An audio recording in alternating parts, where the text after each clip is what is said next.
Friends, మీకు ఈ video నచ్చితే లైక్ చేయండి, సబ్స్క్రైబ్ చేయండి. చీకటి పడ్డ తర్వాత కూడా లక్ష్మీ మిత్ర ఇంకా పార్టీలోనే ఫంక్షన్ జరుపుతూ ఉంటారు.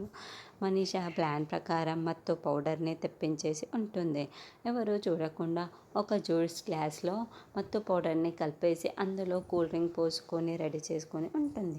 తర్వాత మిత్ర ఫంక్షన్లో ఒక టేబుల్ దగ్గర కూర్చొని ఉంటే, మిత్ర, నువ్వు హాట్ డ్రింక్ తాగనని చెప్పావంట, కనీసం కూల్ డ్రింక్ అయినా తాగు మిత్ర, తాగు అని మత్తు పౌడర్ కలిపిన ఆ కూల్ డ్రింక్ని మిత్ర చేతికి ఇస్తుంది. అలాగే మనీషా అని ఆ కూల్ డ్రింక్ని మొత్తం కూడా మిత్ర తాగేస్తాడు.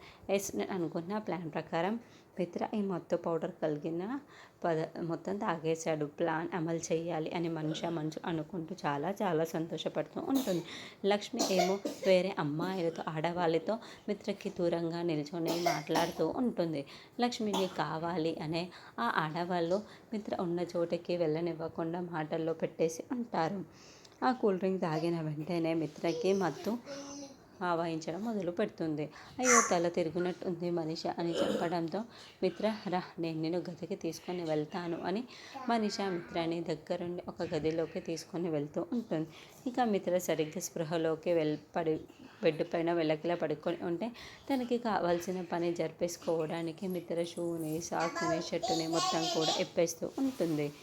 ఇక్కడేమో లక్ష్మీ మిత్ర కనిపించడం లేదని అక్కడున్న ఆడవాళ్ళ దగ్గరికి వచ్చి మిత్రని చూశారా అని అడగడంతో, ఇందాక ఏదో ఒక ఫోన్ వచ్చిందంటే వెళ్ళిపోయారే, మీకు తెలియదా అని చెప్పడంతో, అవునా మిత్ర గారు, ఇంటికి వెళ్ళిపోయారా అని లక్ష్మి ఒక్కతే ఇంటికి వచ్చేస్తుంది.